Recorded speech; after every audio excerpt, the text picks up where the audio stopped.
am, and that's the category I should look at. But hey, hello and welcome everybody to the STiKS Live. Today is July 27th. I am just getting back from a trip over the weekend from Virginia, so I am still exhausted, but it's going to be a great show today. We have Neslo on board as a guest of Team Caliber. Thank you so much for coming on board today, Neslo. Yeah, thanks for having me. I think I was on the show a couple weeks ago. Yeah, it was actually maybe exactly a month from today. Or no, I think it was like early June or something like that. I don't know, anniversary? But it's our anniversary, Neslo. Every week we just like, hey, Neslo. Didn't realize you were in a relationship. Yes. Better buy me a nice ring, you know what I'm saying? I mean, with all this money I got, Our topics for today, guys, we're going to go Vulcan. We're going to talk about, how it's affecting the league and everything, the ESR partnership and such. We're going to talk about Gfinity, which was recently announced, not recently announced, but all the teams are being invited and announced and everything. We have those for you. We got crowdfunding, which is a topic that we want to talk about because it's things that are happening in other scenes like Counter-Strike and in the Dota community, and I believe in the Smash community. Is that correct? That might be incorrect there. I'm not sure. And then at the end, of course, as usual, we have questions from Twitter. So follow along on your sidebar on the left there. We're going to go ahead with our intro question. If you could turn any video game into an esport that isn't already one, what game would it be and why? And I'm going to start off with Landon. All right, so I'm the one that made this question, so I'm glad you asked me. Okay, now think about this. Okay, any game that isn't already an esport, so obviously you know what esports are. I'm gonna go with Tetris. I think that competitive Tetris would be amazing. Like I know it sounds really stupid, and I know there's a lot of other games, but casting Tetris would be casting Tetris, and whoever got the highest, and then you'd have like rounds where you could go against each other. Like I can imagine Tetris. This is a dream of yours. Yes, this is a dream. I love playing Tetris on my phone, but I just can't imagine like playing Tetris against other people if that's an option, and then just casting over. So much strategy. I can just imagine Duffman's voice just caressing the resonating Tetris. in your ear and helping you to escape reality. MLG Tetris, it's coming. I guarantee it, and I definitely want to be in that scene. That's for sure. How are you bringing hype to Tetris? Oh man! Oh, solid plays out of Crim6. It's like he gets the long square. I have no idea, but I just can't imagine. Like I think people would just tune into it just to see how bad it would be, and then be actually surprised. I think competitive Tetris could be the next esport. It's going to pass CS:GO and Dota and League of Legends. I'm convinced. All right, bro. Anybody else? Tommy, what do you? I'm gonna go one better. On that note, I'm gonna go with Minesweep. Oh, Minesweeper. Yep. What? It's completely random, but I'm gonna make it easy. I don't understand you guys. Dylan would win. Theory would be a Minesweeper champion. Okay. Does he play like 20%? What a useless ability to have. You don't understand. I don't know if he still does it, but like in between rounds and tournaments and 2Ks, all you hear is this. Just click it. You just hear the goddamn clicking over and over. I'm like, dude, what are you doing? I'm playing Minesweeper, dude. He's like, I'm on level 1000. He's like, I've done it. I'm like, you can see how many tries you have in your computer or whatever it is. He had over like 6,000 tries or something like that. I'm like, bro, crazy. You've been grinding Minesweeper, so Theory's winning that shit. I love how you said that. Fuck, it's such a useless ability to have. It's just like clicking, like hoping you get lucky. At least Tetris, you have strategy to it, right? No. Yeah, you have strategy. Okay, Tetris. I guess. Tetris You're right. is hand-eye coordination though. Like, exactly. That's exactly what you that when it gets really fast. Oh my god, that'd be worse than Advanced Warfare. Can I cheat and say Gears of War? Is that okay? What'd you say, Fox? Can I cheat and say Gears of War? Because currently, I mean, no, it was an esport. That's cheating. I know it was, but all right, fine. I'll go with Mirror's Edge. I wish it had like a multiplayer component to it, and it would be cool. And you could, I don't know, you could have like teams and stuff like that, and I don't know, just do like tag team things and like races and stuff, and I think that'd be pretty cool. And you get team 2. Can I bring up something really quick? Yeah, go ahead. On E3, actually that was the episode Neslo was on. Fox would not stop talking about Mirror's Edge. Okay, you were a freak about Mirror's Edge. It's not a bad game. It's just really funny. It's just like you've got a love for Tetris. I do. Right? That's all I'm saying. That's all I'm saying. How about you, Neslo? What game are you thinking? Trying to think of like all the games I've played over the years and like what hasn't been mainstream. I mean, a generic answer. I don't know if this counts because it kind of can be an esport already. Like, dude, Rocket League. I fucking love I was just Rocket League. How has no one picked this? Rocket League is fun. It's basic. It's colorful. It's fast. Why not, dude? I'm addicted to that game. Tell me why it couldn't be competitive. It's like one of the most competitive things in the world. It's fun to watch. Very fun. I already have it. Once I get my PS4, we go to play because I already have it purchased through the PlayStation Plus thing. I'm excited to get into it. Isn't it free on PlayStation? Yeah, like if you buy PlayStation Plus, you can get the game. So I bought it ahead of time before getting my PS4, so I can get the free games for this month. There's so many games that could be an esport if they had like a development backing. I didn't even think about Rocket League though. Titanfall. I went straight to Tetris. Like Titanfall, the Titans. That game was a bust. I know. I think it's done now, but like when it first came out, I was really hyped to see it be an esport, and then I realized that it's about an unbalanced mess, and it's also competitive and boring. I bought my Xbox One in hopes to play Titanfall, and it lasted a week until I bought it. I was like, okay, sweet. You get to play Titanfall. I'm gonna play, Ghosts, whatever, Put that over to the side, but still, I bought it to play Titanfall, and it lasted like maybe a week more, and I was like, okay, well, let's bring back Half-Life. There we go, problem solved, right? If there was a winner to that, I definitely. People are saying MLG Pokemon in the chat. Oh, that's already an esport though. It's just under VGA. Yeah, that's been like if you go on YouTube, there's like Minecraft, Destiny, there's competitive Wi-Fi battles and stuff like that. That's how I this is gonna sound weird, but that's exactly how I like. If I would have never done that, I probably would have never started casting because like I got really big in that community, like working with those guys, like talking over gameplay and stuff like that when I was younger. And it was really cool. You could actually still find some of the videos on YouTube. Probably, I don't think any of them took them down. But like they will commentate over their battles and talk about like different strategies and their tier lists for the Pokemon and stuff. It's cool. I never realized it was that like complex, but it's. I was surprised too until like when I got into it. It's cool as hell. It's definitely something worth looking into if you're a Pokemon fan. But there's some Minecraft. OG_Rex for the chat. He said MLG Minecraft. I've heard people mention that all the time. Would that just be PvP or would that just be because I can imagine so many game types for that. Like. There are so many game types that could work because you can basically play like any game you want to in Minecraft. There's too many possibilities. Yeah, I don't know what you would narrow that down to. MLG, WWE, 2K15. Oh my god! I feel like that's just too many acronyms to even be marketable. The WWE games used to be the funnest games. Like the graphics not very good anymore. Characters and going through the stories, crazy. Yeah, they're the best. I used to be addicted. Crazy. But all right, Landon, can you bring us on through talking about Vulcan, please? That's a pretty hot topic recently. Yes. And so. Actually, I made 2 videos about Vulcan already. Going to make my 3rd one, which we'll be talking a little bit about this. Yeah, I know. It's just so on the grind. Yeah, there's just a lot of stuff to talk about Vulcan. So I'll kind of lay it out what Vulcan really is. It's basically an online betting website. You can bet on games like CSGO, like Dota 2, EVO, League of Legends, and now they recently partnered up with MLG for Call of Duty. Now that betting is involved with Call of Duty, people have been using Skype as well as a bunch of other different programs. And now that there has been a betting opportunity, people are starting to head off players to win their bets, in a sense. So Pro League matches have been canceled constantly because you're playing 3v4. Teams can't even really get in the game. 2Ks and 5Ks. I think did they cancel the 5K? Is that right? Yeah. They canceled the 5K. They canceled Pro League matches. Your boy got hit off. It was great. It was a great. So you guys got first rounded, didn't you? I'm sure that was real nice. Yeah, we got hit off. Yeah. Wasn't that's what I mean. Xbox servers down or something though? Wasn't that the reason why? That's been down too. Okay. Yeah, my internet was down. My entire block was down. Oh, you can't bet on 5Ks and 2Ks. You only bet on league matches. Right. I just 5K mean was like. canceled. Oh, go ahead. Right.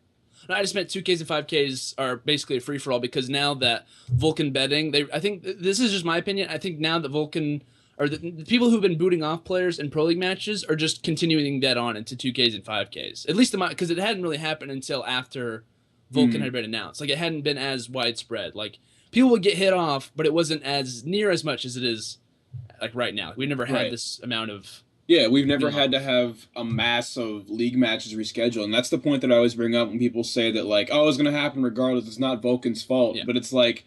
It happens in the CSGO scene as well, and it was already happening in the COD scene. Now it's happening even more. I mean, and then there's also a pattern being built with it. I think that all of Elevate's opponents are being hit, and even you guys at TK, a lot of your opponents are being hit as well, right? Someone's like targeting people, and OG's getting hit all the time too. Yeah. I mean, this is why we can't have nice things. That's perfect. I'm not gonna lie. I wouldn't blame Vulcan. To be honest, I think they're just a part of it. They're definitely like it's gonna happen regardless. I mean, but I feel like can players better protect themselves? That's what I want to ask. There's a bigger part. There's a bigger problem than a betting website. Like I said, this is why we can't have nice things. It brings interest, it brings money. Vulcan could be good for Call of Duty. It could be something we talk about in a positive way. But no, we can't. Why? Because I can't even play a damn 2K or 5K without getting hit off now.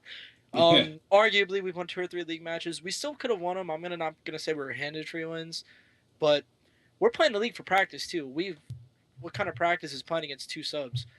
But there's a much bigger problem.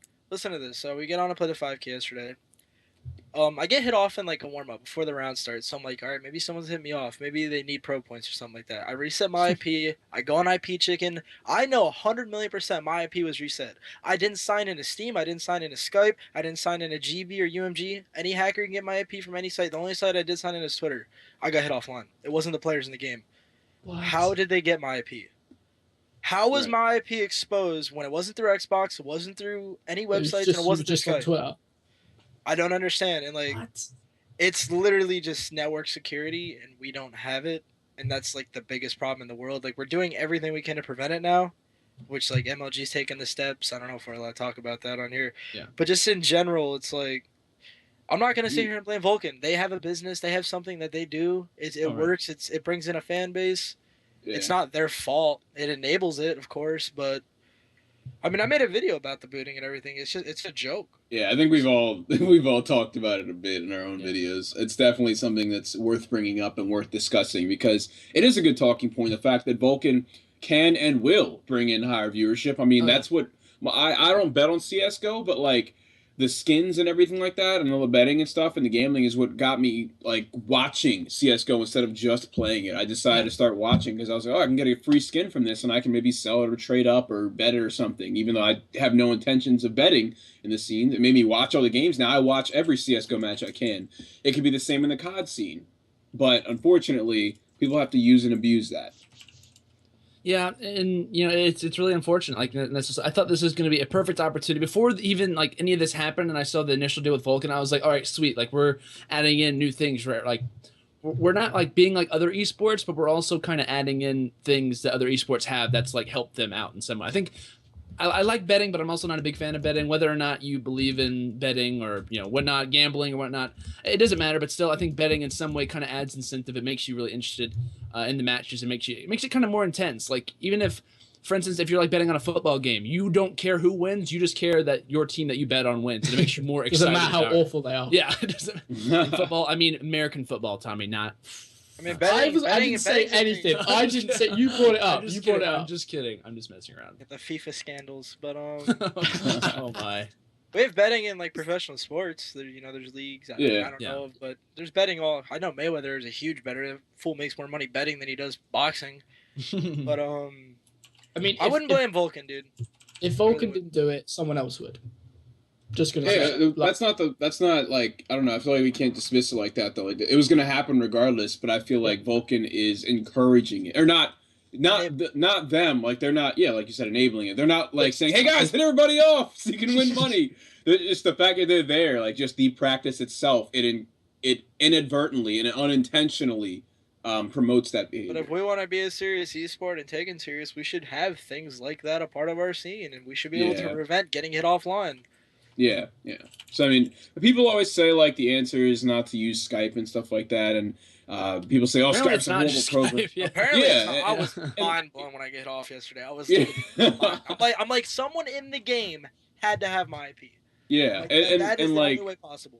And it's like people say don't use Skype, but these are the same people that still themselves use Skype and that don't understand like there's still a reason to use Skype. Like anyone in the professional like esports industry has a Skype. You know what I mean? That's just how everybody communicates. It's just the easiest way to reach out. Anything that I don't know like the technicalities of it, anything that you put a direct connection to somebody else with, they can possibly get your IP. If I DM you, you can snag my IP.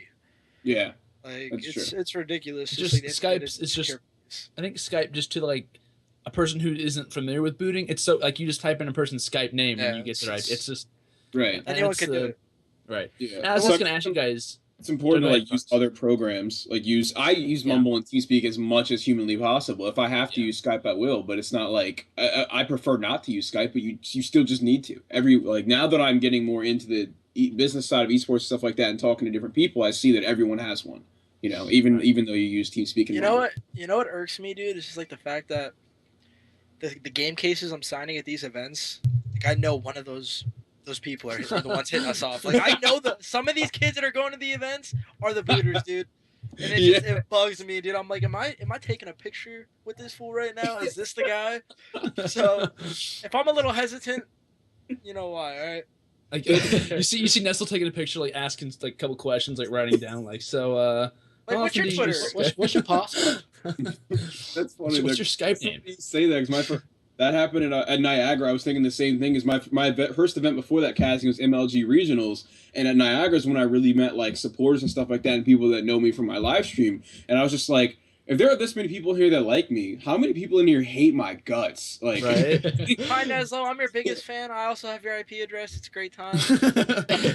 Make one wrong move. I swear to God. I wasn't a big fan of that play you made, so I decided to kind of fix it a little bit. You know, I think you needed a break. You've been playing for a long time, no? But yeah, another problem that's been brought up is that pro players have been using Vulcan and betting in the community. It's not being policed at all. What do you guys think about that? Well, I guess if they want to bet, they can do it. I mean, they have as much, at least as long as like excluding booting, you know, obviously. But I think if pro players want to bet, I mean, feel free. I mean, I think they have just as much right or anything to do it. You can't bet. Dude, that's like Pete Rose. Like you can't. Oh, I didn't even think about that. I didn't even think about throwing. You can't. If you're a player, coach, if you're anything a part of participating, it's conflict of interest. You can't be betting. I think you're allowed to, though, right? You shouldn't be. But... Nah, I don't think we are anymore. Yeah? I'm pretty sure they sent us emails out saying we're not allowed to do that. I didn't even think about that. I don't know why I didn't. But it's just conflict of interest. Like this in any sport, anything that's structured whatsoever. I can't bet on my own team. I can't bet against my team. That would be beyond wrong. Yeah. I just remember Big Snack said something about it on Twitter. He's like, it's not being policed. People are still doing it even though they're not supposed to be. Probably. So, yeah. I don't know. So that's rough, but... I don't know. I feel like there's a lot of punishment that doesn't happen in the community, and that's just one of them. But yeah, just wanted to bring that up and see what you guys thought about it. Oh yeah, I didn't even honestly. I don't know why I didn't even think about people could not or bet on their teams and win or not win based on whatever they betted. But I was going to ask you guys just a couple questions about Vulcan, excluding the booters. But like I said, is betting a good or bad thing to have in the scene? Like I said, excluding the fact of booters. I'm just curious, you guys. Like, do you guys think the fact that betting is good to have in the scene, or you guys think it's negative? Because I've heard a lot of different. Like, I even tweeted out, I was like, do you guys like this idea? And I heard a lot of mixed things. And they could have had in the back of their mind booting is what's causing it. And, regardless of booting, do you guys think betting is good to have in the scene? Yeah. Yeah, agreed. I think it's good. 100%. I'm not going to use it personally, but I'm looking at it from, like, a bigger picture. Like, it's still something that'll increase viewership and increase interest in the scene. It's money. It's money, right. This is a business. Exactly. I'm not going to use it myself, like I said, but someone will. There's a lot of people that'll find interest in it, and that's fine for them. I got you. And just moving forward, either whether we stay with Vulcan or not, but would you like to see them stay once the scene, or if would you like to see the scene once the connection issues are, or if they're fixed, because we don't know if they will be, hope they probably will be. Either way, would you guys like to stay with Vulcan once this is all over with? 100%. Dude, like this topic is root to so many problems. Like it's a topipic that leads to another topic that leads to another topic. Bottom line is we need a LAN league, like a LAN league. I'm not gonna go in a rant about the LAN league, but Vulcan's. It's like I checked it out. It's pretty cool. It's very informative. It's pretty accurate. It's a nice idea. It's a nice website, and yeah, I'm down for them to stick around. I got it. Tom, your Fox. Yeah, I think it's cool to see it. I mean, I don't see why not. I mean, I guess the only issues that needs to be addressed is DDoS, the DDoS issue that's currently being addressed. So once that's solved, then why not keep betting around? As long as pro players aren't betting and throwing matches, then we're fine. Match fixing. I personally feel like it's definitely good because obviously if you look at other sports, like they rely on betting, a lot of them, like horse racing, like boxing has a big betting scene. So I definitely think it's good in terms of money and bringing in more viewership. So yeah, if they can fix out connection, DDoSing, and all this crap, if you will, it's definitely a step in the right direction. I got it. Yeah, I completely agree. By the way, and I want the chat to kind of give their opinions on it too. I know, from a viewing standpoint, I also really enjoy it. And with regular sports, like even like what Neslo said, talking about Mayweather, there was so much money betting on that Mayweather fight, regardless of who was fighting. There were just so many things behind it, and betting was just one of those things. Like how much money is going to be made tonight? It was just like so many things. But I think overall betting is a good thing to have in the scene, whether or not you agree with gambling or not. It's still a fun time to say the least, because you're always kind of interested in whatnot. So I think we're gonna head. Oh, go ahead. Anything that there's a competition in, gambling is involved. It's just how it is. It's true. Yep. Money or not. And I think that Vulcan has a way that you can actually bet real money, or you can just bet fake money too. So either way. But guys, I think we're gonna head to a quick commercial break. When we return, we'll talk a little bit about the Gfinity Summer Championship with Tommy kind of giving us a little bit of a lowdown on that. So guys, we'll see you guys in just a second. Stay tuned after this. Back, everyone, to the STiKS Live. Goalie just said 3, 2, 1. It sounds like we're blasting off, but we're good. We're ready to go, and we got to talk a little bit about the Gfinity Summer Championships. Now, Tommy obviously is an expert. He's from the UK, and he knows the island about of Great Britain. The island of Great Britain. But no, I'm going to let Tommy kind of take over, talk about the teams and how the tournament is going to work. So, Tommy, I'm going to lay it out. If there was a way I could lay out something, I would, but, Give us the pools. Give us the pools. give us the intel, Tom. So, Pool A is TK on their own, and Pool B is everyone else. I'm gonna win a damn pool for once, baby. Let's go. Not with optics. Now, honest to God, though, with Gfinity, as always, we never know what's going to happen. They don't announce the pools until like the day before, if not on the day. So, my guess is as good as anyone else's as to who's going to be in what pool, because obviously you got to take into fact that you got European teams and North American teams. So it's not going to be, your pro points ranked 1, so you're going to be against 8, 9, and 16. It doesn't work that way. In terms of teams attending, though, I can tell you that magically, because Gfinity have provided us with the 16 teams that will be attending. There's 4 came from the EU Pro League, 4 came from the top 4 in NA Pro points, and then the rest got invited or qualified in other means, shall we say. So basically, in alphabetical order, we have Epsilon, FaZe, Gamers 2, who are actually, I think, being replaced by VWS. Then we have Hyper Games, IGI, Optic Gaming, Optic Nation, Rise Nation, Spirit Gaming, TCM Gaming, Envy, Elevate, Infused, TK, and Vitality Storm. And you'll be interested to know that I think, if I'm not mistaken, this is probably one of the biggest prize pools that we've seen, I'm going to say, in at least UK esports, of $100,000. And obviously, first and second take home 3/4 of the prize pool. They'll be taking home 50k for first, second takes home 25k, third takes home 10k, fourth takes home 5k, and then I think like 5th through 8th takes home 2.5k. And I think you can see on your screen all the teams and everything. So that pretty much sums up everything you need to know. I mean, is there anything I missed? I don't think so. I think that's about it for Gfinity, but yeah, the 16 teams, like Tommy mentioned. Hopefully, Goalie, do you have the graphic on screen for the teams? Well, at least you had it on. That's all I cared about. I just want to make sure that everyone could. It was up there. They were able to see everybody. We're good.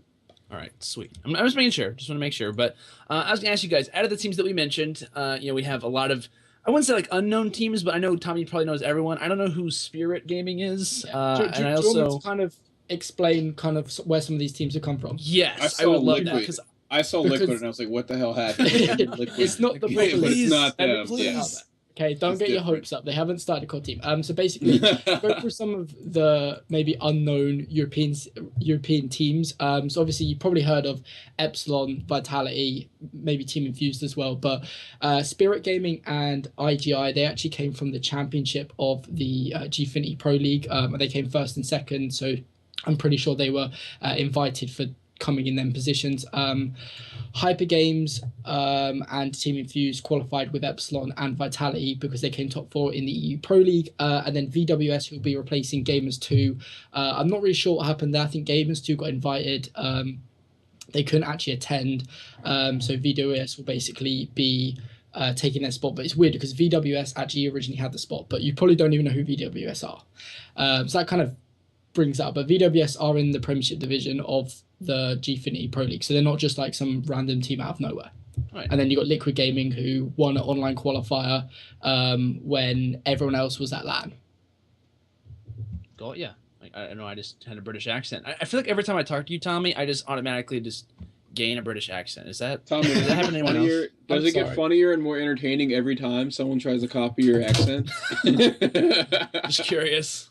You could be like Ben. I bet you the accent. I bet you it never gets old, does it? You ever heard Ben talk now? Ben is fully American. I'm leaving. Yeah. It was weird casting with him and Brycey, because I was like, Brycey, you are European as hell. Like,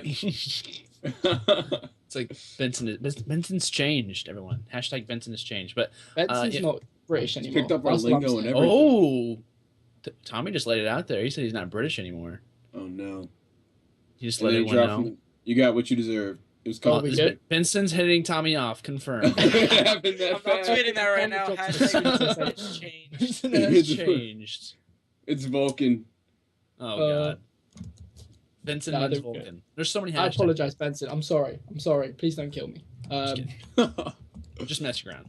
But I was just going to ask you guys, looking at the teams that we have in the tournament, 16 teams, do you guys have any dark horse teams? Obviously, that means like kind of under the radar teams that you guys think will do well at this tournament. Like Tommy already mentioned the squads that we have, like FaZe, Elevate, Optic, MV, Liquid. I'm not going to name all of them off, but do you guys have any dark horse teams that you might know about secret? I know like we might know a couple of the rosters. Tommy might have some insight on some of these these teams, but do you guys have any rosters coming into the tournament who you might think do well that have kind of slid under the radar? I'm just curious. And that's open to anyone, whoever wants to go first. If not, I'll let someone else. I'm a player. I'll go last. Oh, so that means Fox, you are on dark horse team. Fox on topic. Funny. It's great. Great branding right there. Thanks for that. Any dark horse teams coming into the tournament? I really wish I would have thought about this more ahead of time. I see Elevate doing a little better. I see them improving a bit. I mean, I don't know. That's such a tough question to answer. I feel like, and it's not something I really think about. I just kind of think of how teams have been performing recently, and I just put that into a realistic prediction. So I don't really know, but I'll go with Elevate as my dark horse. Elevate, I like it. Tommy, I'm gonna be bold and go with like TCM. TCM, all right. Now I know they haven't been doing the greatest in line, but I don't know. We'll see. You have a feeling? I have a feeling. I mean, who knows? Who really knows? I mean, if I'm going to be honest, I think a lot of the European teams are going to struggle, if I'm going to be honest. You're looking at, it's going to be a struggle for the likes of Spirit, IGI, VWS, even maybe Hyper Games. They're going to have a real uphill struggle against some of these top tier North American teams. Right. So yeah, it honestly all comes down to who's in what pool. Because if it works the way that Gfinity have done it in the past, you obviously have 4 pools of 4 teams, and then obviously top 2 go out of the pool into the double elimination bracket and guaranteed to be in the prize pool. So it all really comes down to who has who in their pool, and then who comes out first, second, and obviously gets placed against who in the bracket. I got it. Okay. Teams that I'm personally looking at, and I'll let Neslo go in just a second. I'm looking at Rise because they have kind of a new roster. Burns has been added. I think they can maybe do something. I'm hoping that they will. And then we could also mention this. European teams have done very well at Gfinities. Obviously, it's on their home turf. We've seen them do well in the past at different tournaments. But I know TCM has a completely different roster from the time. And I was thinking back to the one in Ghosts when they placed. I think it was like top 4 or top. I can't remember exactly, but placed very well at their own tournament. Looking at teams like NV and TK to do well at this tournament, honestly, as well. Not just because Nestle's here, but I really am. Looking at a couple other teams. I heard I believe someone tweeted this out. They were looking for teams who people thought would do well. And someone mentioned Infuse. Now, I know they made a roster change. I think, was it Melon? Did he leave, or is he, like, I thought someone said that he is, like, okay, so leaving basically, Melon has been a bit, if you look at him like a scales, he's been kind of this in terms of quitting. Okay. He's always been kind of, from my knowledge at least, kind of thinking, after this event I'm going to quit. And it's kind of, for Quicker, who's the captain of Infuse, it's kind of, dragging the team down, the morale down. Yeah. And ultimately you want a player who's really determined to win. So they went with a decision after the Pro League finished of dropping Melon for Marky B, what I think is a really good pickup, because obviously Marky B has tons of experience at international events. He's really determined to win after being dropped from Epsilon, and he's just a great leader, what really Infuse need, because at their recent LAN tournament, Antu Pro, they got like top 16, what's like ridiculous considering they're meant to be like one of the best teams, and I think a lot of it was to do with maybe not having as much leadership as they needed. Okay, yeah, so Infuse with the new roster change. And by the way, Epsilon will not be the NA team. I know I saw a lot of people asking that, and I didn't even know for sure myself. everyone's like, Marky B got released from the NA team. I'm like, no, wrong team. Yeah, not exactly. But Neslo, I was going to ask you, now that we all kind of gave our dark horses, do you have any dark horses coming into this tournament? And you can say your team if you want to. I have no problem with that. Usually I would always pick like a European team. Like even at NA events, I'd be like, dude, this European team, they show up, play styles are different, they're gonna do really well. Most of the best European players are now on North American teams.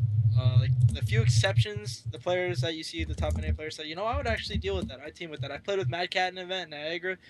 I'm gonna be brutally honest and say I don't see like any European team placing top 4. They can make it out of pool play. It's Call of Duty. Upsets are bound to happen, especially overseas. Right. So there's no specific European team I would say they're going to be a dark horse. For NA teams, I agree with Rise. Rise is a stacked roster right now. They're really good. They have a bunch of individually insanely good players. They don't have a lot of time. They don't have a lot of time to gel, chemistry, put in the work. So this is not a practice event to them, but they're going to have to see what they're good at and what they're bad at. But any game like AW, you could pick up with the team and do well. So I think they could do really well. But I would say us. I would say there's a lot with TK and there's a lot going on. It comes to a point where I haven't had the best brackets lately. I haven't had a lot of us haven't had really good placings in this game at all. You got to blame on the bracket. Blame on the bracket. So, you got to beat the best to be the best. It ain't about the bracket, but respect that. But like champs. We went to champs, we made it to bracket play when I was on SB. It's like, all right, we had FaZe Black and Prophecy for top 6. Like, that's a good bracket. We lost. I got to play OG for top 8. Just how it works. Dallas, we lost. We got to play OG for top 8. Yeah. I mean, I casted that game, too. The whole point of this is, like, every team I've been on, we dig ourselves a hole really early in the tournament. No matter if it's SB, Rise, TK. I don't know if it's something, like, I got to get going. But our team is like Dallas. We weren't prepared. We were a team for a week. People think, "Whoa, Neslo, Theory, Sharp have team for like 2 years. They're gonna just be excellent together." Like it doesn't work like that. It's not magical sometimes. I haven't teamed with TK in this game, so it's not like that magical. But I think this is gonna be the first event we go in a really long time where it's like, wow, we're really actually prepared to go into the event and do a lot of work. Like a couple weeks ago, we were getting destroyed by everybody. We wouldn't get 100 points against Optic and Hardpoint. Now we're losing to them by like 5 points on their host. So improvements. Yeah, we're making a lot of improvements and we're doing a lot of things. I don't want to give away our secrets too much. Like we're watching a lot of VOD. We're going over a lot of things, and they're all at the house. I'll be at the house right after Gfinity. Oh, okay, that's good. And yeah, that's something I noticed too. Like there's teams making big changes. Like Optic has already said. I mean, Crim's picking up, the sub full-time, Karn's picking up the AR full-time. Changes that your team is making is, one, you're all moving into the house together. You said you're all watching VODs together. These are all things you guys have said to people. Sharp has said he's not going to be playing CSGO anymore, so he can, fully commit his time to Call of Duty, which is great. And it's also it's good to see people not making excuses and trying to improve themselves. It's good that you guys are doing that. The thing about our team is, like, and me as an individual, because like I've been known as like the out of game distractions and whatnot, like in my past career. We're focused. Like this is the first time in a long time where all 4 of us and all of us really want to win. We're all focused, and we want to get back to that expectation that TK is going to be top 4 every event. Like we're not going anywhere. Like we're all sick and tired of 7th, 8th, 9th, and none of our placings have been good in this game. They've had like 1 or 2 good placings. I think season 1 playoffs, they almost beat Optic, and like that's 1 round. Like they were 1 round away from being in winners finals against Optic. But other than that, like me, Nameless, and then them, like our placings haven't been what they used to be. And I'm not gonna sit here and say we're motivated and we're better than everybody else, because like that's kind of ignorant. I'd rather let our gameplay do the talking. But we've made a lot of progress. We're on a 3-game, maybe 4-game winning streak in the league. Our vibe is great. We really enjoy playing together. We're a long-term vision team. And I really do think we're the dark horse of this tournament. I think we look at ourselves with the potential of what we can do, but we got to see if we can do that, and we got to start out strong. I like it. I'm going to change my answer to TK because Neslo is a cyberbully, and he said he beat me up. Put the Skype silently, like, hey, Neslo, do you feel like you guys can't see our Skype chat right now, but he's saying some really bad things. Oh, God. Neslo, do you feel like you've got like a lot to prove? Because obviously you talk about maybe you haven't had the placings that you've wanted in, you know, the past half year or so.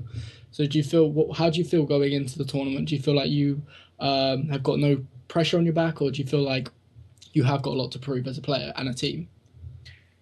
Back in the day when we were really good, it was like respect from other teams and players. That's one thing that really drove us. That's one thing that drove our team at X Games last year when we almost won. It was like people forget that, well, we might get destroyed online no matter what team, no matter who's been on the roster, but on land we're not jokes. We're not here to, you know, screw around. We're really good. So like that's something that drove us in the past. But now it's like we got to prove it to ourselves that we're good and we deserve top 4 and we can actually make those steps as a team, because like I said, our placings haven't been good. My placings, I think this is my best Call of Duty, and I have the worst placings ever in this game. So it's not like I'm saying, well, we deserve respect. We deserve respect from Optic. We deserve respect from FaZe. We gotta earn it. We gotta show that we have the potential to be top 4. I haven't placed top 4 in this game once. So like it eats at me. It eats at all of us that it's like, you know, Sharp even lost his confidence at a point in time. I'm like, bro, you are the GOAT. You are Sharp. And then Nameless is a beast. Theory, I think this is probably Theory's best Call of Duty as well. I think Theory is extremely good at this game. But I remember watching Theory just completely go off in a retreat hardpoint versus someone. It was near the beginning of the game. Yeah, was it Optic? It was just insanity. Yeah, I think. And it's very, just very like, good players, yeah. I've always been that like motivational person. It's like I want to prove everybody wrong. I want to prove everyone in the chat wrong. I want to prove everybody on Twitter wrong. I want to prove every hater I have wrong. But it's not like I want the respect. If anything, like I want to prove myself right now that I'm a top player, we're a top team, and like it ain't about everybody else. Like this is why I'm shutting down Twitter. This is why I don't look at that stuff as much. It's just about us 4. Everyone else is completely irrelevant to us. It's not a bad attitude to have. A lot to prove, and a lot of things on the way. I think honestly too, teams are, you know, kind of realizing this is getting toward the end of the game. You know, we're not toward the end of the game, but this is where the grinding really happens. I think, you know, people could be really good at the beginning of the game. You know, everything happens. You're super dedicated. You play all the time. But I think this is the point of the game. What we have like 4 or 5 months left. I think 4 months left, if I'm correct. But this is where you really see who are the actual grinders, I think, because you know, you've done well. You've played half the game already. You have a little bit of time left. Who is going to be able to finish it out and play their best and win, you know, the last couple of events are still placed well. And I think a lot of teams are kind of not realizing that, but kind of setting stuff in stone, kind of saying this is going to be our last team change. We're not going to make any changes. This is going to be our lineup moving forward. And I think teams are kind of getting that down and kind of realizing that. I'm really excited to see all these teams, and I think Gfinity will be a tournament where we're going to see a lot of these squads who have finally kind of had their chemistry down, like TK, and kind of just nailed down everything. I think Envy is kind of included in that. A couple teams, you know, with recent changes even rise to kind of seal the deal and show everyone, you know, how their new roster kind of works. So I'm very excited to see this Gfinity tournament. But speaking on Gfinity, I believe Fox also mentioned this before we even started the call. Is this right that they will not be having any DLC map packs, anything like that included? No DLC because it's not in the Gfinity Pro League, so they have no reason to just include it in there and, you know, set the entire European population at a disadvantage. It's unfortunate. It's still just unfortunate that like we don't have a unified, you know, unified settings because people can't get their codes from Activision and stuff or however it works. Yeah, it sucks.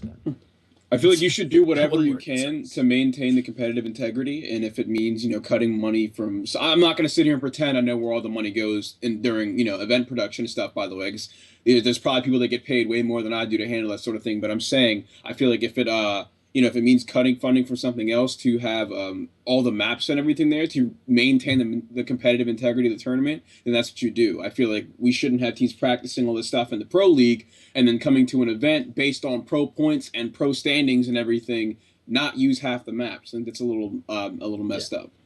I'm grateful because we are awful at the DLC maps right now. You guys are pretty good at Parliament, though. We're alright at Parliament, we're alright at Skyrise, but like Compound and Drift Hardpoint, we're like, we're kind of lost, not gonna lie. So we're like, oh, no DLCs. Those are free bugs right there. I like Skyrise. I just feel like it's literally a bomb. Like, it's there's so many. It's really repetitive. Like, All the stuff explodes. Annoying. It doesn't really work out with AW. It's nice nostalgia, but I just don't. I think there's better maps, or we've seen better maps in the past for competitive. I mean, I watched your video, Fox. I agree with a lot of what you said. I'd definitely go check it out if you haven't. What you brought up was quite valid about how, at the end of the day, it all kind of boils down to money. These events holders don't have the money to buy umpteen million DLC codes to obviously then be able to use them on every Xbox and so on and so forth. And it's a valid point, but the situation we're left in is like what you said in your video about how, at UMG Dallas, we were in the situation where a lot of teams were playing the same map over and over and over because we don't have that many maps, especially now we've got 2 hardpoints in the rotation. We don't have as much of a variety as maybe we would want. I'm sure there's a way of figuring it out. I mean, I think if I'm not mistaken, Drift ended up being released free, did it not? If I'm not mistaken, or was that just? No, it was. I don't know why that rumor got started, but it was never. That was free. I think it was like Australia or something. I don't know, maybe not, but I definitely feel like DLC is an option, but we're not doing it the right way at the moment. Yeah, we don't have enough testing. Exactly. That, and another thing is we have too much DLC at this point. And by too much, I mean we have do you have DLC from 2 different map packs? Some people still don't even have the first map pack, right? Yeah. And it's just, I feel like it separates the community too much. Not only does it literally separate you in game if you try and play pubs, you can't play with people that don't have DLC, but when you're trying to play 8s, people just don't have the maps and stuff like that, and that's just a problem for players that are trying to get more into the competitive scene. I like how you said that kind of. It's just another barrier. I mean, would it be unfair for me to say that MLG have maybe been a bit selfish? In the sense that obviously they're the ones that, they've probably been pushed a bit by Activision and Sledgehammer and so on and so forth, but, it's their league, and obviously they've implemented Parliament, Compound, Drift, and so on and so forth. I mean, is it a bit selfish in the sense of maybe should have they contacted Gfinity, UMG, MES, and so on and so forth, of saying hey, we're thinking of putting this in, can we work something out or something to try and kind of not just look out for themselves, but look out for other event holders? I don't think it's their responsibility. I mean, as much as it would make sense, it'd be cool for them to be oh, you guys can't have those? Okay, then we shouldn't. But, they're a business, and if they can get the DLC in their league, that's more of a reason for people to watch their league instead of someone else's. And it's just, that's important for them. They don't have to worry about that MES can't get the codes. Yeah. As long as they can, and maybe UMG can eventually, then they're fine. That's just where I think the developer kind of comes into play. It's they should be that kind of mend between everyone in a sense.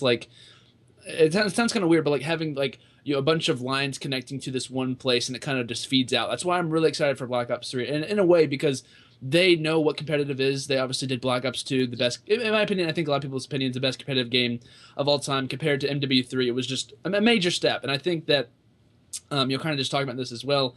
I think. It's not MLG's responsibility. Would it have been nice for them to kind of contact him? Yes, but it's not their responsibility to do it. I think if we had, not saying better developer support, but in a way, developer support in the fact that they know what's going on. It's not just we'll show up at COD Champs and here we go. But, we'll actually having them, kind of here and actually trying to help, event organizations and stuff. I think we'd like DLC more. If it's tough. It's how do you add DLC? How do you test these things? And the best way to test if something's competitive is to put all the best players on that map and see if it's good. But the way the DLC was added, it wasn't we don't have time. We don't have time to sit here and test these maps. That being said, it is the best way to see what is the best to put in. So I think the DLC maps aren't bad. I think Drift S&D was horrible. I didn't really like it. Skyrise is questionable. I just asked Twitter. I was would you rather play Terrace or Skyrise? A lot of people would rather play Terrace. I hated Terrace. I hated Terrace with a passion, and I might want to play it more than Skyrise. But, no, I'd rather play just S&D. I'd rather do a lot of things than play Terrace S&D again in my entire life, to be honest. But DLC maps, that took way too long to get out of the rotation. Yeah, they removed recovery in an instance. It's what are you doing? At least they're playable. At least they're somewhat competitive. They're good maps. Compound's a decent map. Drift is a decent map for Hardpoint. Yeah. So I'm just grateful that it's good. I'm grateful that we're not just adding DLC to add DLC and it's forced out of Agreed. I think that I mentioned this in my video. I think you should definitely check it out if you haven't gotten the chance. I explained it a bit more in depth there, so I don't want to. I want to, in case I gloss over something here, it doesn't make sense. I explained it more in the video, but I was saying that like the competitive scene is probably the cheapest form of marketing that Activision has under its arsenal. And if they like, what if they always have like some sort of small arena style map in these DLC packs, right? Like I guess for this one it's compound and high rise, or compound and sky rise, right? Those are like the small like arena ones that are most likely to work for competitive play. What if they market one of these maps that's like, oh, this one's tailored for the competitive scene or for COD esports or whatever it may be, right? And they release it separately for like a discount for like $5, $6, $2, whatever they want to do. People will buy it, right? And then the competitive scene can use that one, test it. And if it works out, great. Free marketing for your you're talking about map, developer right? support here, okay? Like we can't get a lot of things. Now we want them to make us maps. Like, yeah, you want to make me just like it just be something like if it want works. a forge mode. Give me forge right, but mode. If it works out though, it gets advertised at our next tournament. It's people are more likely to buy it because they don't have to buy the season pass every year, because that's a big expense, $60 every year, and then another $50 for the season pass because you don't know what maps are going to be put in. People don't have it. I'm not gonna lie, I probably wouldn't buy the maps unless I actually needed it for casting. Like that's the only reason why I bought it. Yeah, I mean, I waited for as long as I could. I know players obviously need it too. And by the way, it's actually really funny. I believe Call of Duty actually put out a new map pack today, their final DLC, which is really funny. It's called Reckoning. I'm just gonna read off the maps. I believe. Do they have a video? Yeah, I can link it to you in the. Oh Skype shoot! I haven't even gotten to watch it yet. I saw Midnight put up some stuff about it, but I never. Yeah, we can actually. I mean, we can't watch the maps like someone's video, but I believe like T Martin, Drifter, and Midnight are always putting out videos really early on. But the maps don't look terrible. There was one map in particular that I didn't really like. I don't think they actually have the maps listed. Like I'd have to go through the entire video. One's called like Swarm or something, isn't it? I think so. That sounds right. There's one called. I'm looking here. Fracture one of them called the first map. Yeah, Fracture. I'm trying to think of what's the next one. I have a list of in front of me. Overload, I think. What is there any maps that are remade in this one? Oh my god, the ground is breaking with ice. Swarm, Quarantine, and Overlord, and Fracture. Fracture. There's one map, I think it might be Overlord, that like opens up, like half the map like kind of opens up in like a little pit. Watching it right now. It looks. It's like it's at 1:20. I know this is probably terrible for audio listeners, but like 1:18. You get 1:18. The ground actually opens up in this one map, but it'd be really interesting to see how that would work in competitive. But I'm pretty sure we're allowed to bring these up. What is this? Well, we're gonna have to like show the stream. This guy just shot a pillar and killed everyone. I don't understand. Yeah, I didn't understand that. I think it's some electricity. Can we talk about in-game, or what is it called? Dynamic map elements, please. This looks awful. How crazy they've gotten. I know. For competitive, but if they were good dynamic map elements, not a fucking tidal wave that wipes off half the map. I know in Black Ops 2 you could take off dynamic map elements as like an option. That doesn't exist in AW, does it? It does, but it doesn't take off some of the stuff. Just like it doesn't take off the barrels on Biolab, and it doesn't stop the avalanche on Drift. Yeah, that's basically what dynamic. It's like we're gonna have an option, but it doesn't actually matter. Right? It's just there to actually just flip a switch there. But dude, what is this? What is this? And like the weapons too. That's another thing is DLC. Like that's not going to be a UMG and Gfinity either, or any future event. Like the STG and the SVO and the Blunderbuss, which no one's going to use the Blunderbuss anyway. Let's be honest, but we can't use them because you have to get them through supply drops. Just like the SAC 3, there's a single SAC 3 that you can use. What if these guns could solve our problems with weapon balance and we would never know? Honestly, what if we could see more than just the Balon ASM1? I would buy the weapon. I'm not gonna lie. If that shotgun was available, they're free. Well, I mean, I would, instead of having to open up a bunch of supply drops or spend $40, just give me like $5 and let me buy the guns. Like I would be totally fine. This looks awful, dude. Well, no, I just saw Nestle's face and he's just like, this is pathetic, dude. What is this? We are not playing this in competitive. None of this is being. Imagine if the floor just opened and search and destroy. Oh, someone just gets a 4-piece, just like round 11, 4-piece. The ground. We're in Advanced Warfare and there's a tire swing on this tree. Like what? I just saw the swarm. I have no idea what this is. You guys, I just linked it in the chat. If you guys are curious to watch the trailer, is just weird. That's what screwed this game, dude. Is the fact that we don't use kill streaks because they're not balanced enough. Yeah, I want to see kill streaks in Black Ops 3. Yeah. whenever we had our most wanted thing in Black Ops 2, I think that might have been the episode that Neslo was on. I mentioned kill streaks. You did. I specifically remember that. Everybody wanted balanced score streaks. Yeah, I think as close like Black Ops 2, I think was so good. I know we're kind of getting off topic, but I think Black Ops 2 was such a good game because it was so close to the actual one. Right. Like, so to the bare bones Black Ops 2 game, if you just went on and played pubs, it was very similar. Not like super, but it was very similar to the actual game that you played. I think people could kind of relate to it. In this game, it's like I don't even know what half these things are. You know, half the stuff isn't banned. The game is all stuff changed. Isn't even.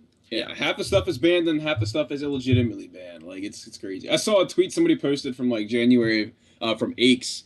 He was like yelling at I think it was Dito. He was yelling at Dito for using the HBR, and it's like.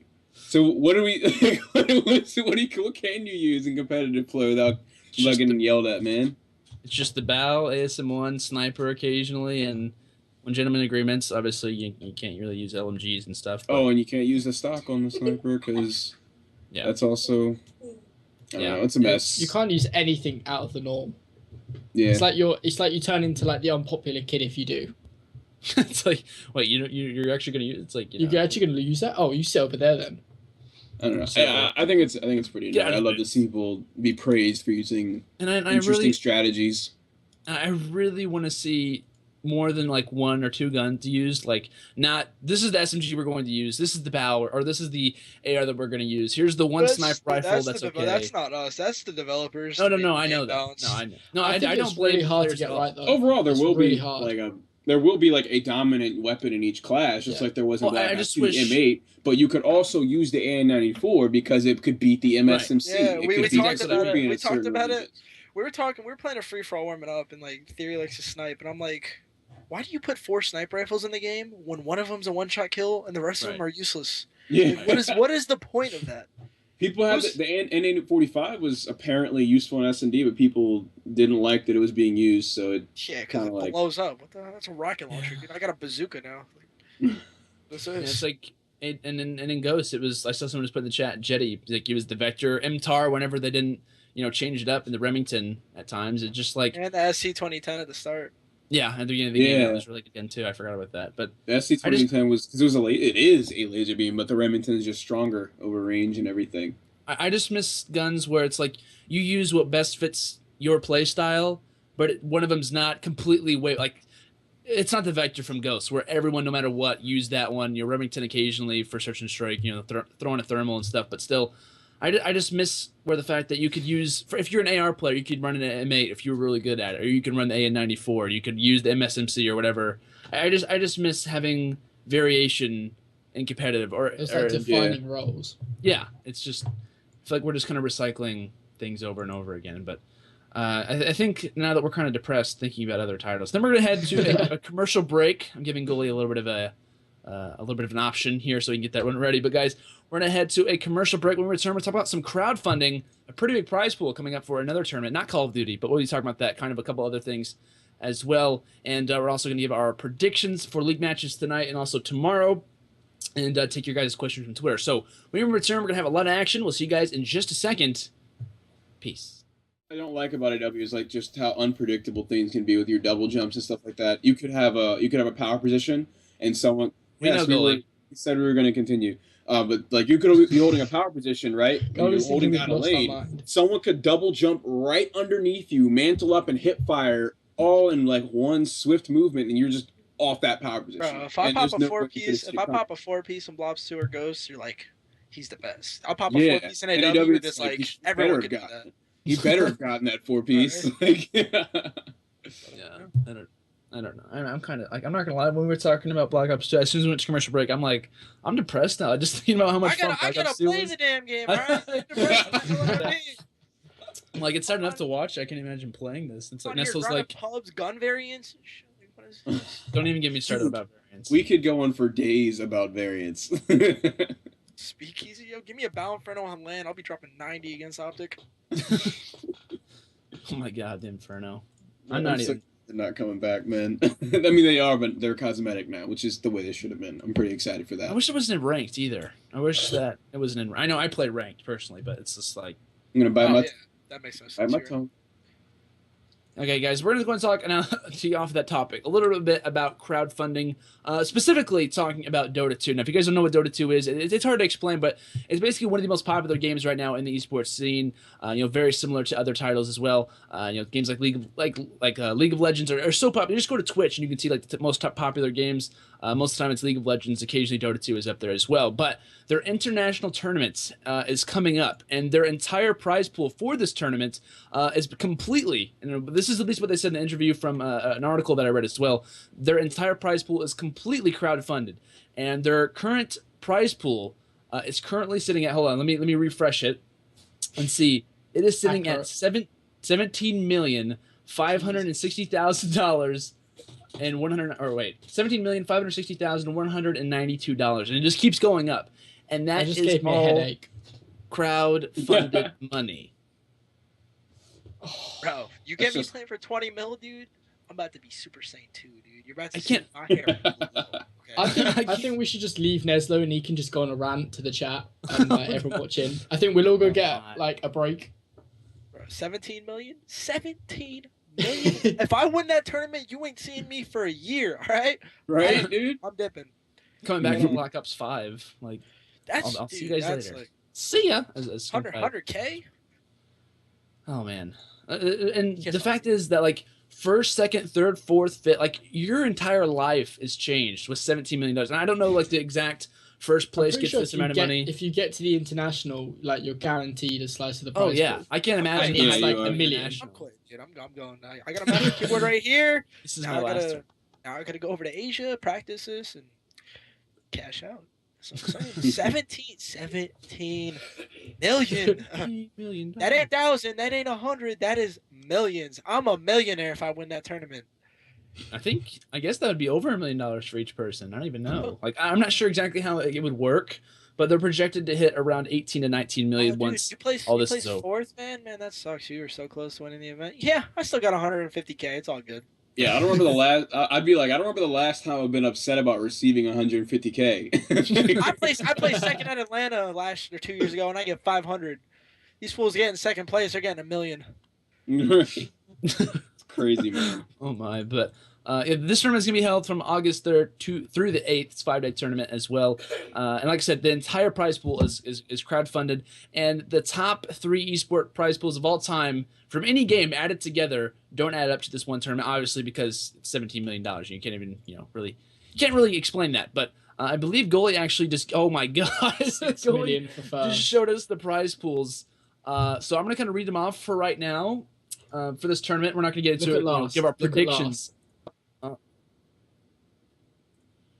By the way, this is via wiki.liquid teamliquid.net. So okay. Oh, okay, I see it now. Let me see this. Dude, so, first place. I know some people are talking in the chat as well. First place would be receiving $6 million. They get 36% of the prize pool. $6 million for first place. Now keep in mind, there are actually 5 Dota. Like, for every team, there's 5 players instead of 4. So keep that in mind. It's not going to be shafted by taxes. Yeah.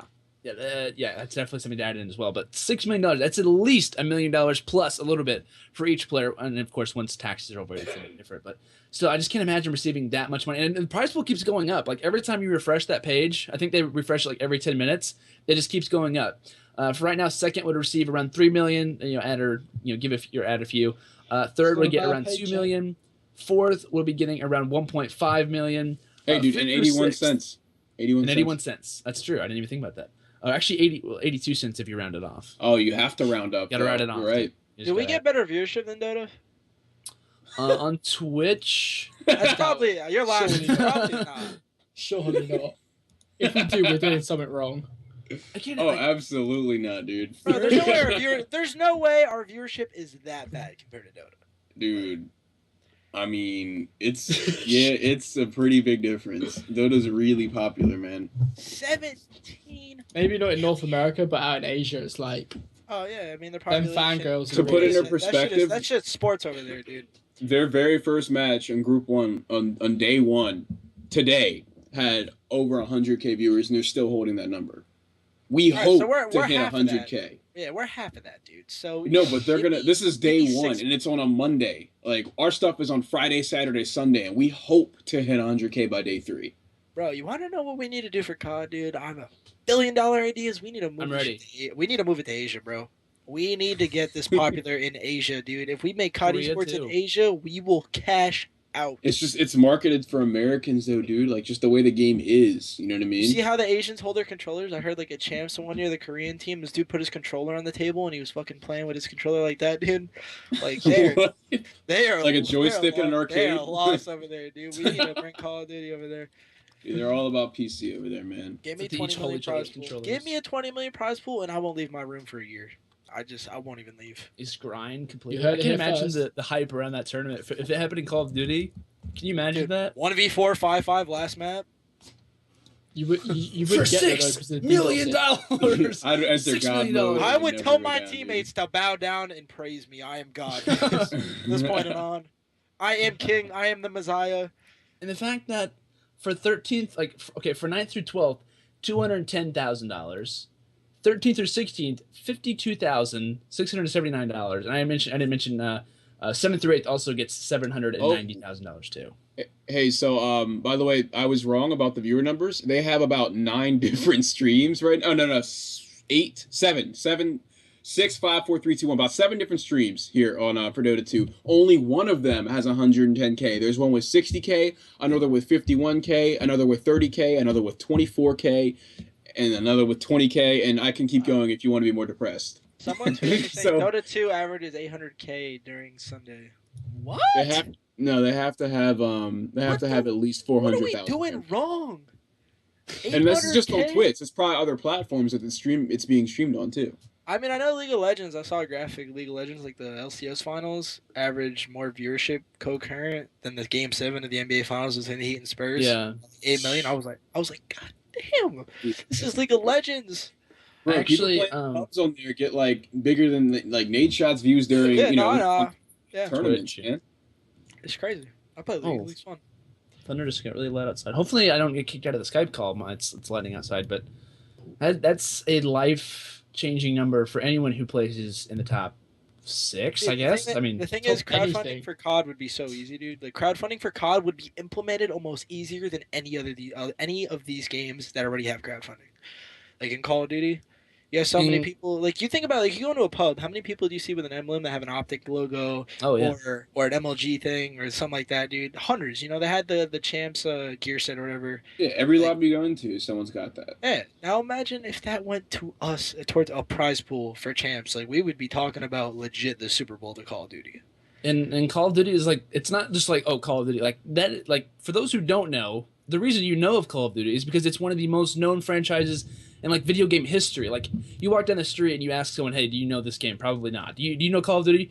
Like anyone probably knows Call of Duty. Like, my grandma probably everyone knows Call. Everybody has played or heard of Call of Duty. Yeah, right? It's just a known game. Like you see it all the time, but still, crowdfunding would be absolutely amazing if that was. It's like the Madden of first-person shooters, though. And that's like so everyone's played it and everyone associates it with like I don't know. Everyone's experienced it. Everyone knows it. Yeah, someone said Steam pays the taxes on the prize pools for Dota 2 tournaments. Bro, if they're making that much not taxed, do they really? Are you kidding me? Bro, 6 million untaxed? Bro. That's crazy, man. At least 1.5 per person. I'd invest that in something I can't that would give me even more money. Cosplayers getting that much money, like what they would do, like. I'm sitting here making minimum wage, dude. This hurts me, dude. I'm depressed right now. There. I'm sitting here all motivated for like 10K. Dude, but you're gonna get that 10K. And you're gonna turn that 10K into a 100K opportunity. Look at it like that. I mean, the thing, I don't want to really get off topic real quick, but the thing is, our team, what we talked about is like, the way the structure of everything, how it's completely wrong right now, is we should be paid to be professional players. We shouldn't be paid. We shouldn't have to stream. We shouldn't have to be entertainers on YouTube. That is not who we are. We are professional Call of Duty players. I'm not an entertainer. Well, I shouldn't have to make the basis of my salary or just anything in general, how much money I'm making doing this, other than winning or trying to win. Like, that is the integrity of sports. So, I get what you're saying, but I think isn't that more like I guess we could assume that MLG, since they are our league and forcing us onto their platform, that like you could argue that they should be paying you a salary. I mean, of course, they pay you for league matches. Yeah. They pay you for league matches. They play. You get stipends for events, whatever. But like, do you think that's more like the responsibility of the organization is to pay you as a salaried player? I mean, potentially, but like as an organization, you got to make money to give money. Obviously, if you want revenue, if you want to make revenue as an organization, like it's not that simple. But just in general, like that's something we talked about. It's like, oh well, you're on Optic, you stream, you do YouTube, you make money. This is your career. Like the career should be the fact I'm a professional player. That should be my career path. Not a YouTuber, not a streamer. I mean, those things are good as well. I like doing those things. But that's where we're forced to make our income right now. Right. When it shouldn't be that way. Right. Look at it this way though, when it's not that way anymore. Look at how much money you're actually going to make. Like if COD doesn't die magically in like 3 years, 4 years from now, right? And you are salaried, you're gonna have your YouTube, your stream, and your salary, and that's gonna be huge for you. But I agree that like some people just aren't meant to they're not meant to stream, like they're not meant to be an entertainer. And I feel like with the COD role of being a professional player, you have so many other things that you have to add as well. Like that's what. I mean, not everyone is meant to be an entertainer. Like, unfortunately, if Killa streamed, I know that he would be making revenue. But just some people aren't meant to be entertainers. They're not meant to stream. And some people just don't like to. But it's not our job. Like our job. I didn't sign up to this because I want to be a YouTuber and streamer. Like that's not what I am. Yeah. It's just kind of something you have. It's kind of something that comes with the job. Yeah. And also, by the way, I also saw the XGN owner just tweeted out something really quick, not to go off topic, but they announced the XGN competitive roster is going to be Fears, Fizzerp, Study, and Spacely. So just letting everyone know. So it looks like VVV and XGN kind of combined in this. Killa got the shaft. Yeah, I don't know. Oh, no. Someone just told me that. I'm sure we'll hear about it later on Twitter. Oh, yeah, we'll definitely... We'll hear the whole story. We'll hear even more about the story. No, I was just kind of throwing it out there, but I'm actually going to give it kind of like a definition for what Dota actually did. They actually have a link or kind of like a description to what it is. So all the money comes from contributors based on it's called the compendium system. Compendium system. I'm sorry, with words. Goalie's got the technical. He does. So the compendium system also works much like a Kickstarter project in that they have stretch goals. As the prize pool increases and hits certain milestones, each contributor gets more for their money too. As the prize pool grows, so does the incentive for players to buy compendium and so contribute further. On top of that, players who are hoping for certain goals to be hit have an incentive to encourage friends to buy in as well. So it's like you're a part of something. I feel like it's not just, oh yeah, I'm gonna buy this thing, I don't know what it goes toward, I'm gonna buy a map pack that'll go to the other $1 billion that this game made. It's actually going to something, so what it makes, how it works. And I really like that. It's kind of like a Kickstarter. The amount of money that people make, like if you're behind someone, you can make so much money off of that. I believe at EVO, I've been watching a lot of documentaries lately, but I believe EVO had a tournament possibility. They could choose one last game to be at this tournament, and Smash hadn't been added yet. And they were like, you know what, we're going to raise money. Whichever game makes the most money will be at this tournament. Smash made $100,000 in like 2 weeks for that game to be streamed. So there's just so many opportunities that I could see that if we added a Kickstarter type of deal that was implemented into the game, I think honestly, that could just make that one tournament could be not necessarily $17 million, but it could be in the $2 or $3 million range. I think that's definitely it could be more, bro. More, exactly. It's Call of Duty, bro. Like I know Dota's huge, and Dota population, how many people play the game is tremendous. Like it's like League of Legends over there. We could be playing for 10 million. Exactly. It would be interesting to see actually at the moment how many people actually buy DLC. I think that would be a really interesting statistic. Stuff that we'll never see them release, though. I guess they feel like they didn't really have an obligation to release that. Oh yeah. It would never happen. It would just be interesting because then you could use that to kind of get a kind of consensus of how many people will buy DLC for esports.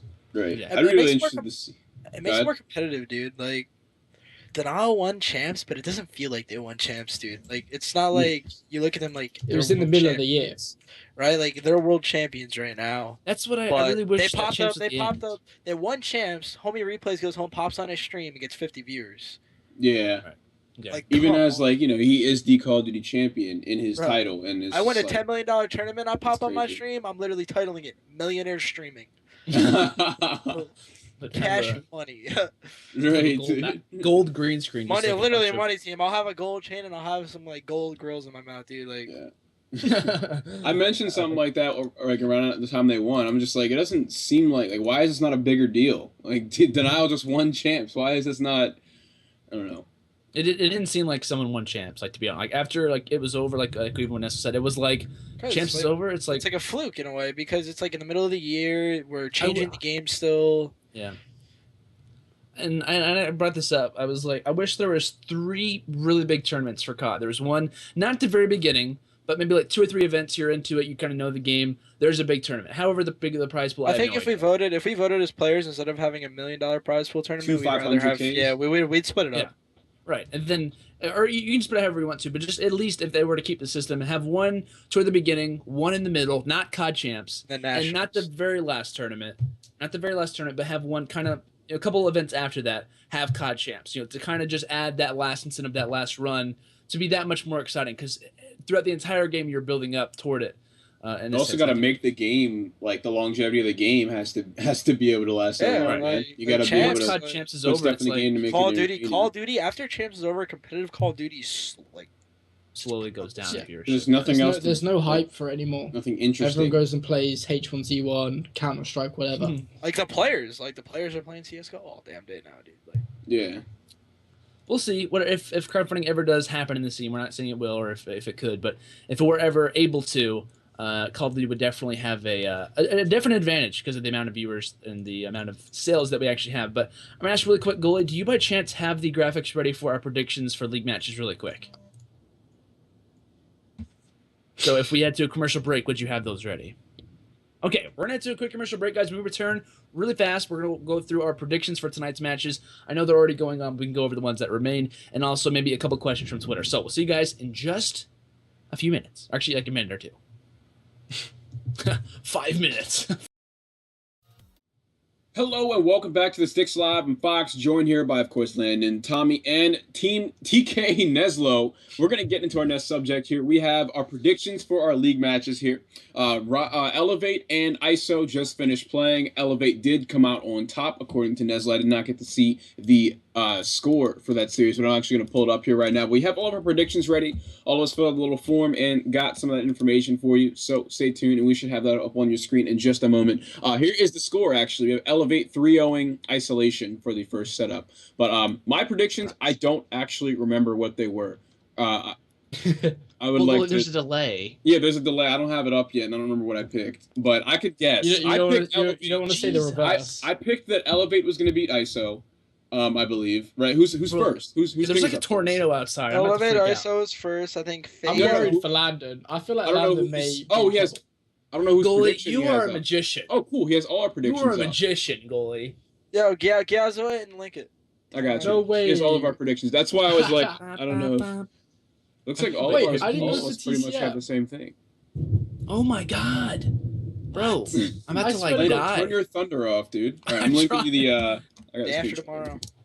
Right. Anyways, so most of us, as you can see, we weren't in a call when this happened. By the way, this is all PM to each of us, and all our predictions are pretty much the same. Neslo actually said it before in the call. He was like, predictions here aren't really too tough. They're not really too difficult. And as you can see, it kind of reflects in the way that everyone picked their matches here. Neslo, what do you looking over it? What would you say you disagree with? All right, first row, you guys are. It's easy. I mean, that match already happened. You guys are all right. FaZe versus ON. Dude, FaZe is on like cloud 9 right now, man. They're playing really good. They're happy. They're champions. They're playing really good. They got the 2 East Coast, West Coast. It's like the dominant setup.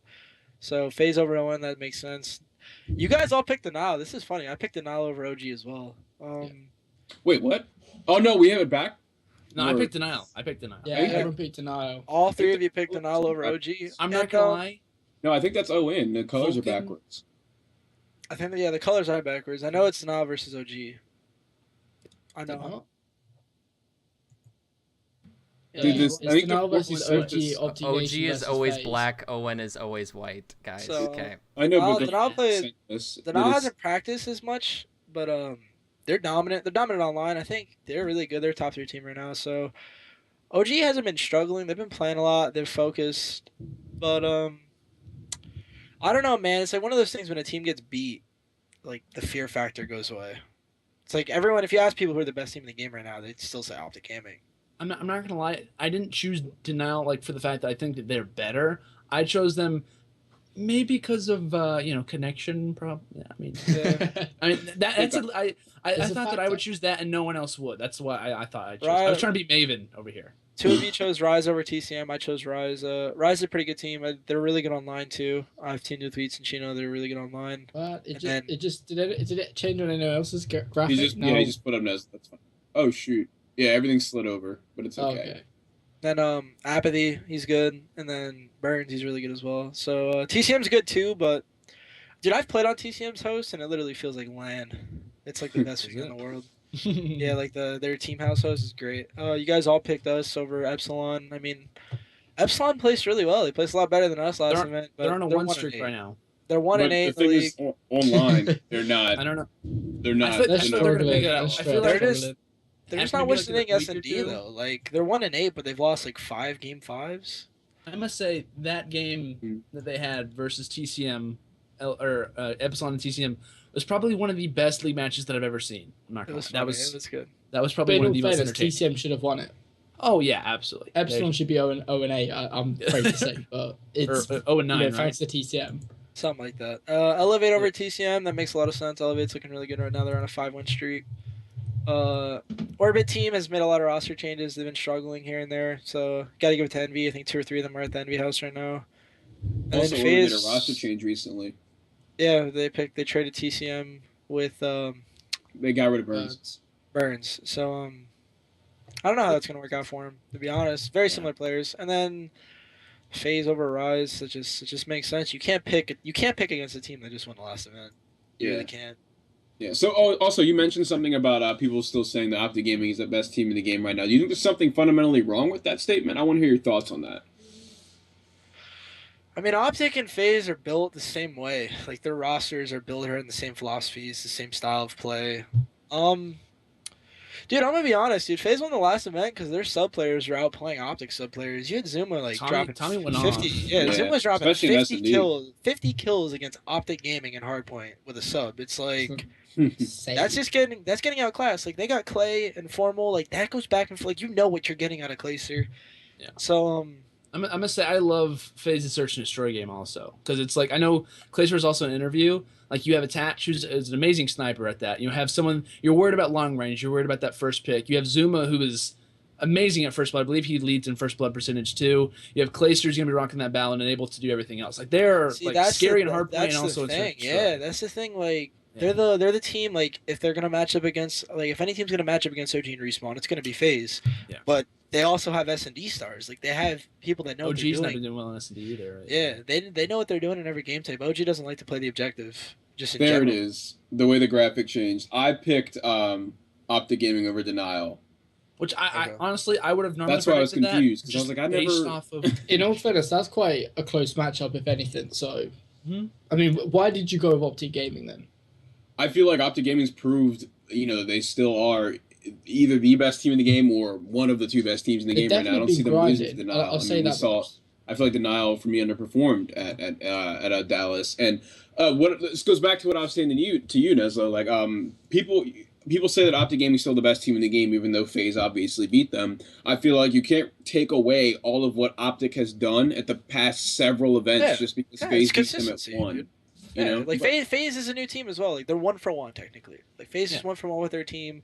OG is what 3 for 4 since they have had Naaman. And even when they had Nade, they were winning tournaments. So I feel like you can't take away from them just because they lost one event. And at that, they came in second to probably their biggest contender right now. It's not like they got beat by everyone else. They got beat by Epsilon, came back and beat them. Anyone that gave them problems, except for FaZe, they won. So I feel like you can't take that away from them yet. And they both have that leadership. Like that's the big thing is like Enable's a good leader. Enable leads that team really well, and then Clay, he has the experience. Just both those teams they're the matchup right now. They're like the TK Cole and back in Blobs too. Mm-hmm. Like I see them playing a lot. I see them playing very similar. It's about who's on their game. But I still say OG is the best team in the game. I feel like FaZe has kind of been whenever Optics had Kryptonite, Optics Kryptonite at times, like whatever roster they've had. They've had different rosters. The Columbus Open, contest times, and FaZe has played Optic Gaming. Not all the time. FaZe has kind of always been there. they're markers they just haven't been able to always get across. If that makes any sense. And I feel They've been rivals lately. Yeah, absolutely. I think that this new FaZe team is probably one of my favorite teams in a very long time. I really like this roster. I definitely see them. The biggest thing is like what I say about teams. Like this is the only way I rate teams if they're good, if they're great, or if they're bad. It's not how they win, it's how they lose. And FaZe hasn't lost together yet.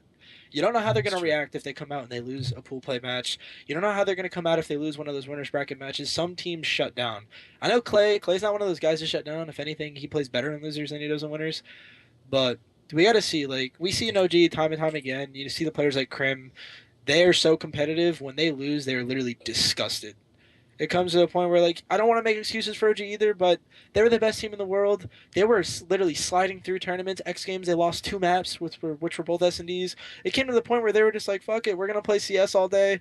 We're getting bored. This is getting boring until someone beats us. So, in a way, it's like, I'm not saying they lose intentionally, but you got to get knocked down sometimes when you're on the top. And then if we see them come out and just straight up dominate everyone next event, which that'd be my prediction right now. Like, if you told me, as a player, would you rather sit down and play OG in the finals, or would you rather play FaZe?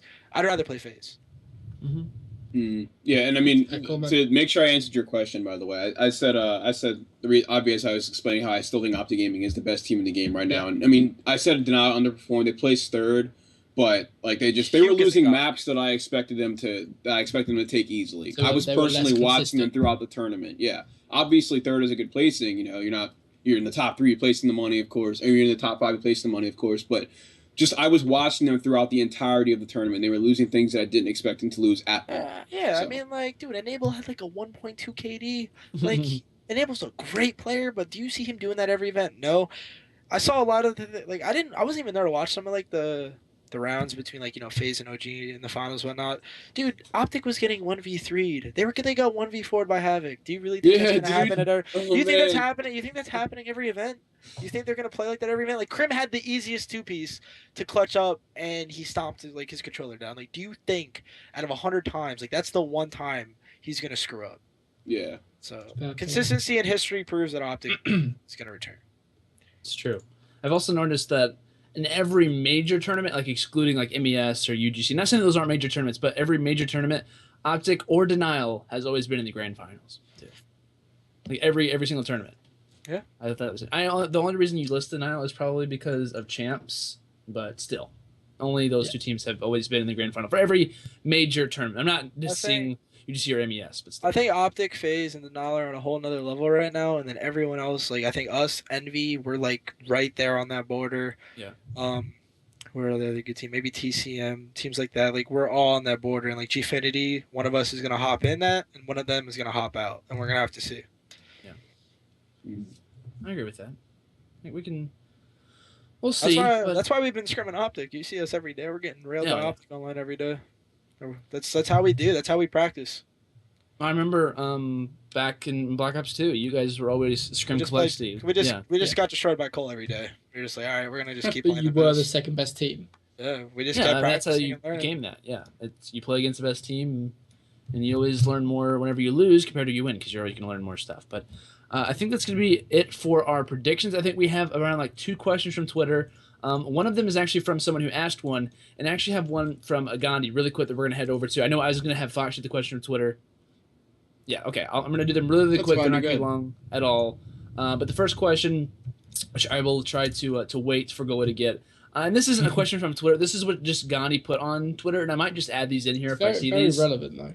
Yeah, I really like this thought. I've not really heard a whole lot of people mention this, but this is also something we could see. But Gandhi posted on Twitter, he said, if Xbox One adds mouse and keyboard functionally, should console esports allow it? Now, I'm very interested to see how people would think about this. I know that there is a way you can already do it. I could do it with a device that I have. I'm not going to say how you can do it because I don't want people to do it. But regardless, it is possible to do. But if it was like an easy functionality that you could actually have in the game, should console esports allow a mouse and keyboard? I also wanted to see the chat how they feel about it. For first-person shooters, I'm pretty sure you have to have the, like, for first-person, like, for AAA games, like, I'm pretty sure Activision and Sledgehammer, probably Sledgehammer, they have to allow it to work for their thing. The functionality, just say it does work. It's, no, like, they... I know. Like, there'd be no... Can you... all right, first off, I'm wondering how it will work. Would you lose your aim assist if you went mouse and keyboard? Because or would you keep it? Because either way, you'd be having an advantage over someone with a controller. Because using a mouse and keyboard is way more accurate and reliable than a controller in every way possible for accuracy. In terms of just accuracy with your shot and such. So I don't think that we should see it. No, that's completely stupid. Like, I'll just go play a PC if I'm gonna have to use a keyboard and mouse. I'll go keep playing CS:GO like I have been. Yeah, controller. Controller. Mouse and keyboard's OP. Just plain simple, you have way more freedom with it. You'll be better at it. If I could sit here in Call of Duty and play with the mouse and keyboard, I have a clear advantage. I was just curious your guys' thoughts, Tommy. I think one thing that would happen if you saw it implemented in whatever way, say it did happen, like you'd see a lot, maybe, I don't know who it would kind of, who would take advantage of it, because obviously there's a lot of people that will argue that if console did move over to PC, the CSGO players and whatnot would just whoop our asses and whatnot. So I don't know how it worked, but I'd rather just stick with just console controller. Yeah, I whenever I saw this, I had my own thought, but I also saw a lot of people in the comments to this, like, maybe it could work. But I think something that kind of separates us between the PC community is that they use actual things that are for a PC. We use actual things that are for a console. I think if we had other things used, it's technically not console esports, because you're using things that aren't necessarily meant for a console. Like a mouse and keyboard is for PC. You don't see people using controllers on PC for normal games. I mean, sometimes you do, but still, I think that's what kind of differentiates us in some ways. So, last question. Go ahead. No, it's fine. We pretty much said everything. I mean, we don't. I don't see it happening. It's not gonna go for Call of Duty. I gotcha. This is going to be the last question before we kind of close it out. So I'll give you guys a chance to have your outros in just a second. But this guy asked. This is from eBoyFish at Fishus. Says, do you think MLG should reconsider their partnership with Vulcan? I know we kind of already touched on this a little bit. But I just want to ask you guys, do you guys think that if there was an option to do so that they could get out of their partnership, would you like to see them reconsider it in some way, or would you like to see them just stay with it? Stay with it. Stay with it? It's not Vulcan's problem. Yeah, now they're taking measures to, like, answer to the DDoSing and stuff like that. I think they should just stay with it. They'll come to a solution, I feel. I feel like you stick with them in the long run, and they'll figure out a way to overcome this. It's like anything. It's like when LMG first implemented the league, there were so many problems, and we're, gradually getting to a point where everyone's happy. And it's the same with Vulcan. Everything's as it starts out, because they're pioneers in what they're doing for esports. They're always going to have problems, and their problem is DDoSing. But as time comes on, they're going to figure ways to get around it. Right, I like it. I completely agree with you guys. I think even if they weren't partnered, Vulcan could still choose to run, right? They could still choose to run if they wanted to. They don't have to partner with MLG to give their service. It's true. And you gotta learn through stuff. You can't just back down, I guess. And it's always that stereotypical thing, like, you don't back down from challenge, you embrace it and learn from it. But I think that's kind of what you could add into here. So that's going to do it for the STiKS Live today, guys. We're going to give our quick outros. You have 30 seconds or less. Shout out sponsors whenever you want to. And you say whatever you want to whoever you want for 30 seconds. I'm going to go and start off with Tommy, then go to Fox, then to Neslo, and then I will kind of close this out. So, Tommy, if you let's go and give your outro, shout out to anyone who you want to. Just thanks for having me, really. I'm not normally on the NA show. You probably don't normally see me here if you are watching this. I'm normally on the EU show. I'm not sure what we're doing this week. I think we're planning on doing something like a bracket show, but yeah, just thanks for having me, guys. Really appreciate it. It's been a lot of fun. You can catch YouTube and stuff. I'm sure there's links somewhere to it. But yeah, thanks for having me. I like it. Mr. Fox. Hi guys, I'm Fox. I'm an esports caster, YouTuber, and live streamer. Make sure you check out my Twitter right under my face. It's at RondezFox. If you want to support me and check out some of my content, like the video that I mentioned earlier today about DLC and esports, I produce lots of content on a daily basis. And I have a live stream where I stream 5 out of the 7 days in a week. You should definitely check out at mlg.tv/Fox. Thank you all so much for coming to the show and supporting us. And thanks, Neslo, for being our guest. Absolutely. Thank you. Shout out to you guys for bringing me on again. It was a good time. Always like talking, voicing my opinion on the things of the Call of Duty scene. It's pretty important. Shout out to all the sponsors, TK sponsors. I don't know if we have a couple more coming on soon, but, everyone, Elgato, all them, they've been treating us real well. Control Freak. If you guys ever worn a Control Freak shirt, it is the most comfortable thing you're ever going to wear in your life. Shout out to everyone watching the chat. Shout out to all the TK fans. Haven't been placing well lately, but we're working really hard. And that's all you can ask for is we want to bring back what TK stands for. So that's about it. like that as well. But guys, it's been your dude, your bro, your pal, your man. It's been Landon, guys. Thank you so much for coming out. Shout out to all the sponsors I don't have yet. And also, shout out to the YouTube viewers. We never shout out to the YouTube viewers. Everyone that's watching on YouTube or watching in their cars, however you watch it, audio only. Either way, thank you guys all for watching, a.k.a. listening. It's been fun. Shout out to Goalie for making all the amazing graphics. He's always very intuitive to do all these things for us. Massive appreciation to him. Shout out to the STiKS fan, Tommy, and also Fox for being on, and also to Neslo for joining us today, guys. Thank you so much for watching. And I must say, I actually watched just to kind of talk about this really quickly, I actually watched a couple esports documentaries that really changed my sight of esports, looking at it. A bunch of different ones, LOL, Dota 2, and also about Smash. And I'm going to link those after the stream is over for any of those who are very interested in it. So, guys, thank you so much for watching. We'll see you guys next time on Wednesday for the EU show, and possibly on Friday if me and Goalie are ever able to get that one down. So, we'll see you guys later. Thank you guys so much for watching. We'll see you all next time. Peace out.